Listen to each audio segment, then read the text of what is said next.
Salve, salve moçada, tudo bem com vocês? Tranquilinhos? Bora então para mais uma aulinha de filosofia aqui no canal do professor Bruno Pontes.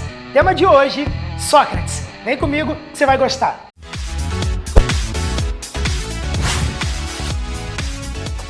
Bom, gente, falar sobre Sócrates em si já é uma alegria incrível, principalmente porque ele é um marco dentro da história da filosofia como um todo. É interessante a gente contemplar um pouco sobre a história, né? Entender um pouco a dinâmica da história de Sócrates, para depois a gente se deparar aí com o pensamento filosófico dele, que na verdade os dois eles acabam se encontrando, né? Sócrates, ele nasce em Atenas em aproximadamente 470 a.C. e morre também em Atenas mais ou menos em 399 a.C.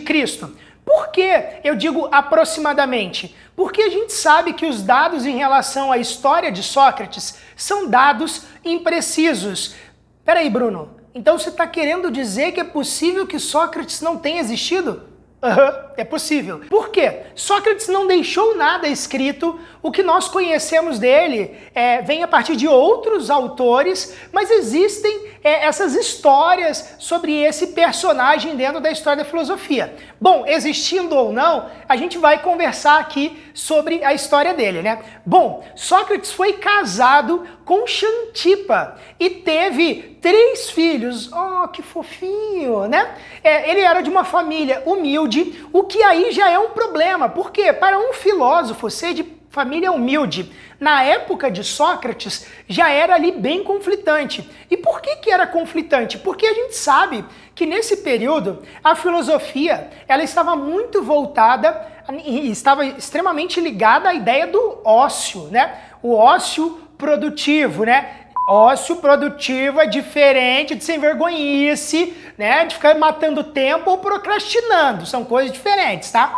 Então, Sócrates, ele tinha essa dinâmica do ócio produtivo, né? Assim como todos os filósofos da época, mas a maioria desses filósofos, eles estavam ligados à aristocracia, né? Eles detinham ali mais dinheiro, né? Tinha mais poder na época e poderiam ali, por ter recursos, desfrutar desse deleite filosófico que vinha através do ócio, né? Mas Sócrates, assim, mesmo não tendo tanta condição, ele era um cara que se colocava a serviço da contemplação, a serviço da filosofia. Pois bem, como nós conhecemos Sócrates então? O pensamento socrático, ele chega até nós através principalmente de 3 referências. Platão, principalmente Platão, né? Xenofonte e pelo teatrólogo Aristófanes, tá? São essas 3 pessoas que são aqueles que trazem aí o pensamento socrático pra gente, principalmente Platão. Platão, lá nas suas obras, que a maioria delas são escritas em formato de diálogo, né? Por quê? Exatamente retrata a forma como Sócrates se portava em Atenas, indo de encontro às pessoas, né? E houve aí, até dentro da história de Sócrates, um episódio muito importante, né? Certa vez ele foi ao encontro, né? Foi lá no templo de Apolo, onde ficava o oráculo de Delfos. Delfos é uma cidade. O oráculo diz que, profetiza que ele era o homem mais sábio dentre todos os homens daquela cidade. E é engraçado pensar que mesmo Sócrates, sendo declarado o mais sábio dentre todos os homens, ele não fica snob, né? E a gente sabe quanta gente hoje em dia, porque consegue um títulozinho na vida, né? Já fica snob, se acha o bambambam, coisa e tal. E Sócrates não. Pelo contrário, o que Sócrates faz diante desta revelação, sendo o homem mais sábio dentre todos aqueles homens ali da sua cidade, da sua região? Ele vai de encontro às pessoas. Isso é muito legal. Por quê? Sócrates acreditava que a verdade estava dentro das pessoas. E ele ia exatamente ao encontro delas para que, por meio do diálogo, pudesse ajudá-las a pensar bem. Então, ele incitava as pessoas em relação às suas próprias questões, né, as suas próprias certezas e opiniões. Então, nessa incitação dele, né, nesses questionamentos que ele colocava, ele problematizava a vida das pessoas, as suas ideias de verdade ou pseudo-verdades que as pessoas tinham. E é engraçado quantas vezes nós mesmos, né, temos crenças que às vezes a gente acha que elas são verdadeiras, né? A gente sabe que, para Sócrates, o caminho do conhecimento, ele está no autoconhecimento. Isso é sensacional, tá? O caminho do conhecimento para o Sócrates se dá exatamente no autoconhecimento. Não é à toa que também, ao contemplar ali no oráculo uma frase, né? Conhece-te a ti mesmo, lá no templo, essa frase ela vira uma marca de Sócrates, né? O conhece-te a ti mesmo pode ser traduzido também por quem é você na fila do pão, não é verdade? A gente pode se questionar aí diante, tá, traduzindo um pouco o pensamento socrático para os dias de hoje, né? O conhece-te a ti mesmo era um processo de descoberta interior acerca da verdade, acerca dos conhecimentos que nós tínhamos, né? Então, por isso que a verdade para o Sócrates era uma busca, né? Mas é uma busca aqui dentro, né? E ele se valia de seus métodos exatamente para construir isso, para ajudar as pessoas dentro deste processo filosófico. Há uma outra coisa também muito importante para a gente abordar acerca de Sócrates, que diz respeito àquela máxima também, só sei que nada sei. Por sinal, quem nunca, diante de uma prova difícil, não fez essa exclamação socrática, né? Não se vestiu de Sócrates ali e anunciou, ao pegar aquela prova difícil e falar, só sei que nada sei. Quem nunca, né?